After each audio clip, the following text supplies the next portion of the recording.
On your Wednesday episode of Locked On Raptors, Michael Grange drops a bomb digging into all that went wrong for the Toronto Raptors in 2022-23, heading into what has already been a pretty turbulent offseason. Is there more to come? Katie Heindl is here as we put our Andy Cohen caps on and talk a little hot gossip. Let's get to it. You are Locked On Raptors, your daily Toronto Raptors podcast, part of the Locked On Podcast Network. Your team every day. Hey, what's going on? And welcome to another episode of Locked On Raptors, part of the Locked On Podcast Network, your team every day. It is Wednesday, July the 5th, and I'm your host, Sean Woodley, who needed like 9 takes to start this show properly and still could barely do it. And I'm very thankful for today's guest for being patient with me. Of course, I've been covering the Toronto Raptors now for 9 seasons. You can find all my work over on Twitter, at WoodleySean, if you're still on Twitter. Still waiting for that blue sky invite. Someone hook a brother up. Let's go. Also, there is YouTube. Go subscribe to the YouTube channel. There are all the podcast apps. You can find the show for free in audio form over there. We're on Instagram at Locked On Raptors. And most importantly, come hang out in the Locked On Raptors Discord, baby. It's a lovely place for spiraling and remembering the good times and spiraling some more. It's fantastic. The link is in the description. Come hang out. A great little community we got building around the show. Nearly 140 people have decided to jump on in there. It's great time. It's a great time, great fun. See you there. Today's show is brought to you by our friends over at FanDuel, the official sportsbook of Locked On. Make every moment more. Visit FanDuel.com/LockedOn today to get started. And we will get started mercifully 5 minutes after I pressed the original record button. Many mistakes later. Katie Heindl is here. Katie, how the hell are you? We're talking Michael Grange dropping bombs today. We are. The Grange bomb? No, we need like a better term. The Grange Grange-nade. Yeah, Grange-nade. I'm good. Sounds like a nice drink, actually. It like does. Like his riff on an Arnold Palmer. Can I ask just you more lemonade? He'd have in it, yeah. I'm good, getting ready for Summer League. Leave tomorrow. I know we're going to talk about that at the end of the show, but yeah, doing well. That's great. Today's show was supposed to be all about Summer League, and then Michael Grange at Sportsnet last night dropped a very long piece digging into all sorts of drama internally with the Toronto Raptors in 2022-23. It's the kind of piece you usually expect to follow a very disappointing season that leads to a coaching fire and all of that. None of this is very surprising, I think, when you kind of think back and look at the season that just played out and, you know, the departure of Fred VanVleet kind of being the cherry on top of it all, the very nasty maraschino cherry that's, you know, just not very appetizing whatsoever. You know, and so you get these pieces now, and this is all, I think, kind of inspired by the Pascal Siakam of it all right now. Is he going to be the next guy moved? And what does the sort of very large cultural organizational shift that seems like it's going on with the front office, how does that kind of wrap up the former sort of members of the old guard, I guess, as it were, Pascal Siakam being kind of the last of that, OG Anunoby too, although OG's a little younger, and obviously less prominent as like the face of the team than Pascal and Fred have been. So if you haven't read the piece, pause the show right now. The link is in the description. You can go read it. It's a very, very detailed documenting of all sorts of stuff. But Katie, for you, what was your sort of biggest takeaway from this Grange report, kind of digging into, you know, the really kind of starting with the Orlando back-to-back losses in December? That was what kind of sent everything into flux. The trade deadline, all the uncertainty going into there, the Jakob trade, the, you know, sort of ill-begotten attempt to save the season, which did yield better results. You can't argue with that. It sure did, but obviously not quite to the degree that you would have hoped. Where do you kind of sit after reading that piece? Are you feeling any certain kind of way? What's your sort of big takeaway from it? The poor travel coordinator. What did they do? What did they have to do with anything? That was a funny, not funny. I'm sure that person will land on their feet, and I hope they do, but like a kind of funny stray addition to the story. I think for the most part, I wasn't as shocked because a lot of the stuff you and I had been talking about, I had heard kind of just around the team. If you're like at all a visual or like sort of empathetic person, you could pick up throughout the latter half of the season. So it was like all of these kind of disparate things coalescing together, and Grange kind of reframing that in a way that made more clear this like timeline of disaster the Raptors went through from December onward. I would say definitely most palpable to me from All-Star, like just preceding All-Star and then All-Star onward for sure. I think probably the most surprising takeaway was the displeasure, distaste that Siakam and Fred VanVleet had with the younger guys, as it was kind of framed. And, Grange didn't go into any specifics to who those were. You can probably assume Scottie Barnes is one, maybe Precious Achiuwa. I guess I don't consider Gary Trent Jr. a, quote, younger guy just because of his tenure and role on the Blazers before he got to Toronto, certainly like on the younger side of his career. But there being certainly a disconnect between those two groups, which again, you go back, like it's not surprising news or to read, it's something that you could kind of see in motion. All in all, I think it left me with the thought that there were several camps asleep at the wheel this season. Certainly the coaching staff led by Nick Nurse, not picking up on things or not acting very quickly, and probably also the front office in terms of Masai Ujiri, Bobby Webster. I mean, I know to a degree you're a little bit like, well, what could they have done to interfere? But when at the end of the season, they're a little bit like, we didn't like watching this basketball. We should have been involved more. Like they've since owned up to it. So again, I don't think it's new news. But how does that disconnect happen is mostly what I was left feeling like. Who should have been more involved? When should that have happened? We might never have known. It might be more existential. Maybe we never can know. But that things basically got off the rails and no one really stepped in to fix them. Yeah, I mean, I've kind of joked, but I actually kind of think this is real.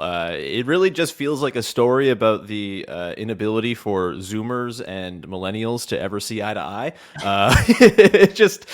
Look, I don't think it's surprising necessarily that there was some tension between, let's just say, Scottie Barnes and Fred VanVleet, Pascal Siakam. I'm sure there are other players involved here, but it very much seems like there's the dividing line of, hey, Scottie Barnes is the 21-year-old fresh hot thing for 4th overall pick, rookie of the year. Pascal Siakam and Fred VanVleet are the self-made dudes who each themselves are once-in-a-lifetime developmental stories who turn themselves into champions and all-stars and very well-paid NBA players. It would make some sense to me that there's a bit of a philosophical rift between those two sides. The problem is like a better coaching staff might have a better chance of bridging that gap and kind of solving those intergenerational divides. And obviously the coaching staff didn't have the wherewithal to do that. And then I think the front office, we have to put it on them as well for not assembling a roster that was conducive to the sort of success it seemed like Nick Nurse thought they were after as a team. And trying to build upon the 48-win season of 21-22. I really do wonder if we're going to look back at them going on that heater in the second half of 21-22 as like the worst thing that could have happened for this whole thing. If they just win 41 games and it's like, oh yeah, this was a building season and there was some good stuff here. Let's continue the building forward and don't have crazy expectations for next year. I feel like we're probably in a different spot right now, but that's, all done and dusted now. We can't go and re-change the past, but I think it does just kind of speak to the thing that I was talking about all season long, and that there's not just one cause of blame here. It's a lot of different forces kind of pulling on one another. And ultimately, it does kind of feel as though the lack of direction, the lack of a stated goal that, we kind of talked about a lot during the season as like, all right, where are they actually trying to go here? If they want to have these older guys in the team, like why haven't they assembled a better roster to support them? If they want to go younger, why are they, playing 7 guys 40 minutes a night? All of this, like, ultimately, their lack of direction kind of seems to have consumed the team because the internal structure was not strong enough to support all of that pressure from all the different sides. It was not a very well-built foundation, I suppose, culturally. What do you do about it, I guess, is sort of next question. We'll get into the Siakam stuff and whether or not he's going to get moved next in the next segment here. But let's just assume for now that Siakam will be back. Because, look, as much as it's seeming like there's a Siakam trade out there somewhere, I also don't think it's a foregone conclusion because I've yet to really be compelled by an excellent offer that's been put on the table in any sort of proposition or fake trade machine machinations. Like, it's hard to find a deal right now. And the Hawks stand out, But I also think the Hawks are going to be incentivized to not want to go all that in onto a trade for Pascal, considering they just went all in for DeJounte Murray a year ago and it blew up in their faces. Like, they can't do that again. And so it's like, it's a bit of a weird standstill almost with Pascal. He very well could get moved. We'll talk about that and sort of what it would mean. But like, if Pascal is back, do you think this is the type of thing that can be mended with some fresh ideas? Of course, the entire coaching staff, except for Jim Sand, is new. Shout out Jim Sand, just hanging on and doing a good job, as it turns out. But like, how do you sort of go about bridging that gap in the sort of the Scottie Pascal rift, if there is one, right? Maybe it was just Fred. I don't know. It's hard to say, but it does seem like there was that clear divide. What's next? I mean, there has to be some intentionality. Like, it's one thing for, I think, fans and certainly media to critique or to pick at or question what the overall direction of the team was. That's always going to happen. But when that's happening, and I, in my job, kind of still had the expectation, perhaps certainly not understanding, but expectation that there was this sense of direction that was being communicated to the roster from the inside, like to the team, that maybe like, yeah, we're working to figure it out, but like these are still like kind of the tenets of the team that we stand on. So it's surprising to learn perhaps that those weren't even there foundationally this season. So, there's going to be a disconnect from that if everybody's sort of moving, or like you have different cliques or camps on the team wanting to move in different directions. The Nurse thing, just to go back to that, I think Nurse was coaching a team that he thought was more technically adept to the things he wanted to coach, or like technically capable than they were, which clearly they were not. So that's, a mishandling. I'd say that's even a misjudgment, because you're not actually clearly seeing the thing that's in front of you. Pascal and Fred probably wanted it to go a different way. I think some of the younger guys who wanted reps obviously wanted to go a different way. So you have everybody pulling in a different direction, and there is like no cohesive through line. So if I'm a new coach coming in, or if like I'm Darko, you want to really set that intention right off the bat. And I'm sure they already have in the conversations he's had with returning players, maybe the conversations they tried to have with Fred before he left. But I do think that was in some ways a foregone conclusion. And also, if you just want to look at it like very black and white, the money made it kind of a foregone conclusion. But, in potentially bringing Siakam back, if you're going to do that.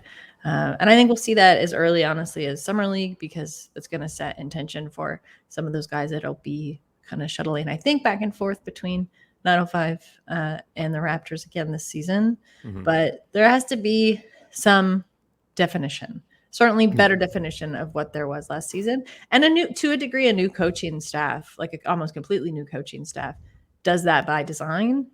But that can't, because of what happened last year, you almost want to overcorrect. Like that can't be enough. It can't be enough to just be like, well, we're brand new, so of course it will be different. It's like, okay, you're brand new, but what are the ways in which you want it to be different? And really deliver that to the team, because some of these guys have been now through, like, have stayed and will be kind of like carrying over some of the distrust and the confusion from last season. So you want to make it as clear as possible. Yeah, like I think all of the different parties involved who had some sort of blame at their feet for what happened have to kind of reassess a little bit, right? Like, obviously Nick Nurse is not going to get the chance to do that. He's been fired, and the new coaching staff, you would think, is kind of step one in resetting the coaching element of this formula. Scottie Barnes is awesome. But I also think Scottie Barnes, there's a chance I want to put this carefully, but I think there's a chance that the feelings that perhaps Fred and Siakam are reported to have about the younger players, aka Scottie Barnes, pretty justified, honestly. Like, you come in and it's year two, and like, you have a two-time All-NBA player who's your best player on your team, and Fred VanVleet, who's an all-star. And yes, I get it, like, kind of in decline, but still an all-star and still has been there and won a championship and all this stuff. Like, I think it's kind of ridiculous to assume that you just like get the keys to the team when those guys exist there. That said, there's got to be a little bit of give on the side of Siakam if he's going to be back, and there has to be an understanding like, oh yeah, okay, like I've been the best player on teams that have been fine, but our best chance to win is probably if Scottie Barnes grows into whatever the best player on this team is going to be down the line, and I'm happy to be along for the ride there. And I think Pascal is a pretty amenable dude. Like I don't see Pascal like making a stink if it's like, well, this is going to be Scottie's team now. You're a big part of it. You're the 1A to Scottie's, or 1B to Scottie's 1A. Like I can see that being sort of solved, but there's got to be some sort of give and take on both sides. I think, it's just. It would be nice if like older players who have a lot of experience could critique younger players without it being seen as some sort of slight, I guess. Maybe this is just my 30-year-oldness coming through. But you can. And we've seen it done. We've seen it done well, right? For We've sure. even seen it done well within the Raptors previous iterations. Yeah.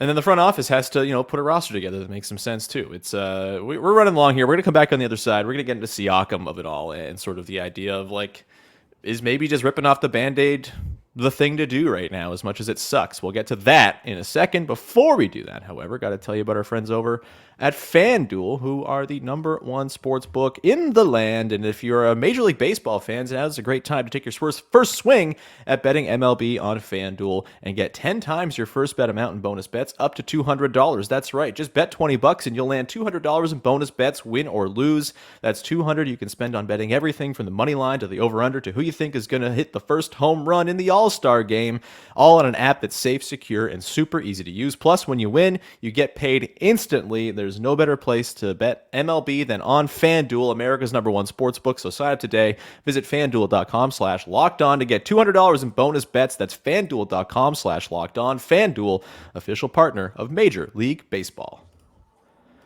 All right, we continue on here. Katie Heindl, as my buttons are very slow to work today. That's fine. Katie, by the way, thanks everyone for tuning in every dayers of the podcast. Let us know in the comments if you are that, and we appreciate you so much. You're the best. Go listen to yesterday's show as well, as we dug into the Siakam stuff on a bit more of a deep level too. But more Siakam. So the piece is framed around essentially the idea that it might be getting close for the Raptors here to move on from Pascal Siakam and find a trade. Obviously, the Atlanta Hawks have been out there, kind of the only team that's really been in the ether as a potential match. And it's worth noting that as of tomorrow, all the moves that have been announced in the moratorium for the NBA can become official. And that's when you'll see sort of multi-team trades coalesce. And it's worth noting, Daniel Hackett, our cap specialist friend from Raptors HQ, pointing out that if there is a Siakam deal with the Hawks, it would make a lot of sense for it to be sorted out today in order for the John Collins trade to be kind of folded into it money-wise. It just makes it easier.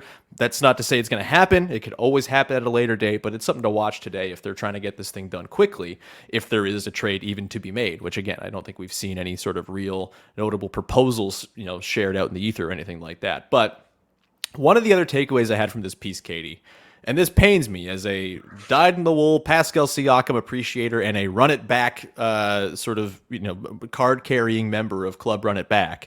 It left me wondering if we've seen the beginning of the sort of changeover from last year's regime into whatever this new thing is going to be with Darko and clearly Scottie Barnes having a more, prime role in the team. Is it maybe just like best for everybody if the Pascal Siakam Band-Aid gets ripped off this summer? I don't even know how I feel about this, but part of me did feel like maybe it's just like time to sort of move into that next era. And it doesn't seem like Masai Ujiri has been shy about his desire to kind of move this thing into a new era either. And so I could see them getting kind of bold with this and just saying, you know what, like it didn't work last year. Siakam, we love you, but we're going to go make a trade here. Again, I don't think they're just going to do it for the sake of a trade. There's got to be an actually good trade out there for them to pull it off. But is there something to the idea of kind of a clean slate here, or is that ceding too much to the youths, Katie? Yeah, I think you nailed it. It's contingent on what who the trade would be for, and what that end result looks like. It's wild that I saw your Dame trade pick up steam. Notably, the Ringers' Michael Pina basically echoed it almost exactly. For the people who are only listening, I'm doing a weird dance from right your now. unhinged proposal to me several weeks ago. But I think that, to me, you would want to keep Pascal if you could in that 100% situation. you would. If for some reason you landed Damian Lillard to Toronto, because that's a very structurally sound and competitive team. If you're not going in that direction and you're just looking at, you mentioned the Hawks, I haven't really seen that many other viable options out there. It's hard. There's like not a lot of teams that need a Pascal Siakam and have the salaries requisite to match. Yeah, and I think it's more the they'd salary thing moving the needle, not moving the needle right now, right? So again, it might be better to wait, and you're not just going to trade this guy for nothing. I also think, to a degree, we've seen the way the front office, sometimes to their detriment, has a fondness and attachment to their players, especially the core, like this iteration of the core, which again, not usually a bad thing. It's just not so great when things go wrong, like dominoes. So I'm on the fence, kind of. Like, I could really see them bringing him back for another year, because why not? You want to see how he works in a new environment under new coaching staff. Kind of now the de facto leader of the team to a degree. But then you're also like, well, now we're one less person of this two-man core that was leading the team. How realistic is it that we'll be much better than we were last season? Yeah, I mean, I think there should be some preparation for a little bit of pain, regardless, in like 2023-24. Like, I'm not going in with like sky high expectations. I'm open to being like surprised, and that'll be awesome. Take low expectations into every season. That's kind of the best way to be a fan, I think. But I think if they run it back minus Fred for this year, then there is going to be some growing pains for sure. Could it lead to something better down the line? And is there a world in which we're talking in 3 years and Pascal Siakam and Scottie Barnes are, playing off of one another beautifully and everything's happy? Like, absolutely there is. How many times have we seen in Raptors history these sort of like premature, not even premature, but just like, it seems like it's coming to an end with a guy, and then all of a sudden it's salvaged. Like, this has happened. I mean, it happened with Kyle Lowry like 4 times. Like, this is just like the way it goes in the NBA. Even Pascal Siakam is at his own ups and downs with the team, and I think you would probably say he's at like a pretty high up, peak, near his peak of sort of like his importance to the team right now and the way he's helping the team out. But obviously, there are the arguments on the other side of, do you just kind of pivot to the young version of this team, let Scottie run with it, and suffer a little bit for a couple of years as the growing pains happen? I think it'd be a shame if it's just like, okay, it's done now, and you don't get to see Scottie and Pascal play together anymore. And look, am I hanging too much on the back part of the 21-22 season where those two guys, as the two best players on the team, were amazing together and led the Raptors to an incredible second half? Maybe. It's totally possible. I'm kind of hinging all of my belief in this team on those 3 months of basketball. But I think it would be a shame if like all of this stuff, all of the lack of internal direction, ends up with the best player on the team and one of the 5 best players in franchise history just getting traded because it just makes the most sense timeline-wise. That's a bummer too.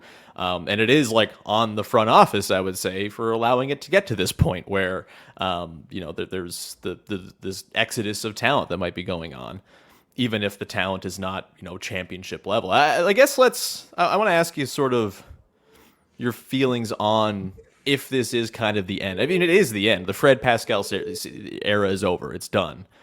How do you feel about it? Obviously we're not even out of it fully just yet, but like, do you feel like it should have been given more runway? Do you think it deserved less runway? Like, for me, I have a hard time like being upset with them kind of trying to give them all the room as possible to sort of figure this out and take the team themselves and be the new guys to kind of take the mantle from Kyle.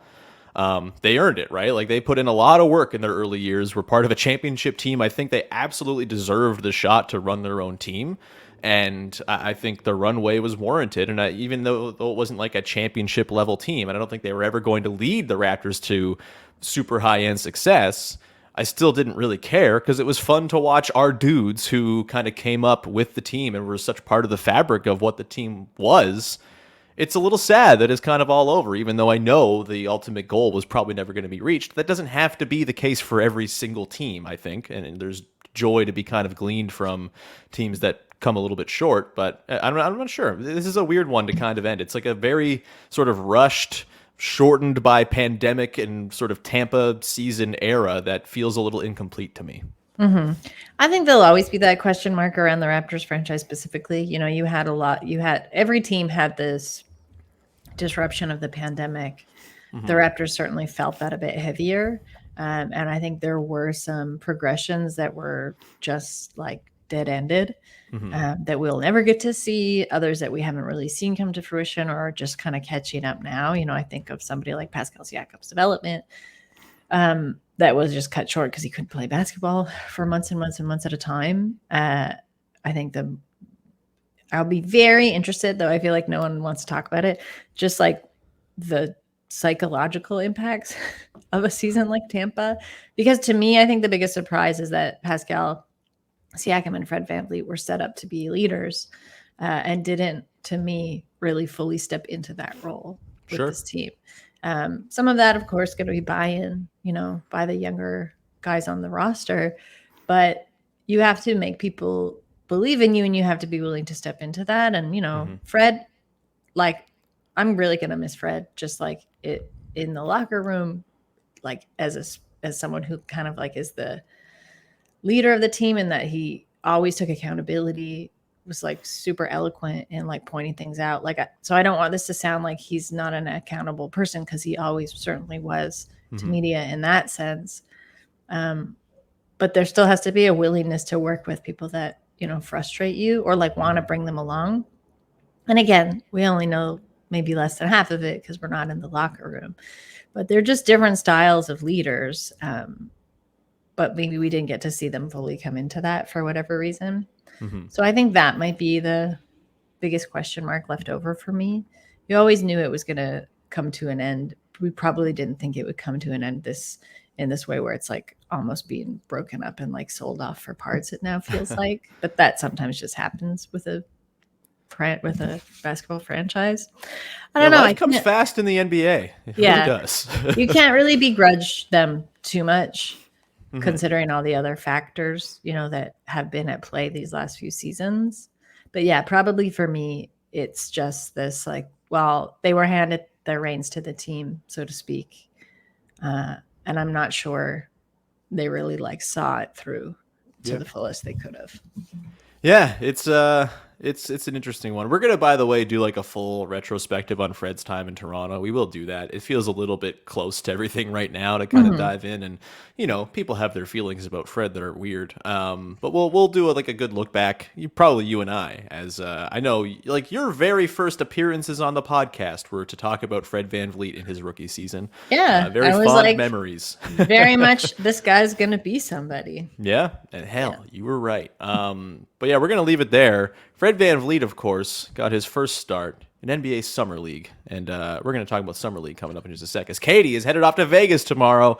We're going to run through our quick Summer League storylines to watch to close out the show. Before we do that, just a reminder, go check out Locked On Leafs, your daily Leafs podcast, as they're doing all sorts of stuff in the offseason, signing former NHL players' sons to their team and weird enforcers for 3 years at a time. It's a bit of a bizarre offseason for them, but our boys Mike and Dave over there at Locked On Leafs are doing a great job breaking it all down for you, telling you what matters and what you should be feeling. So go check out Locked On Leafs if you are a Buds fan. They're a great show, and they're available each and every day wherever you get your podcasts.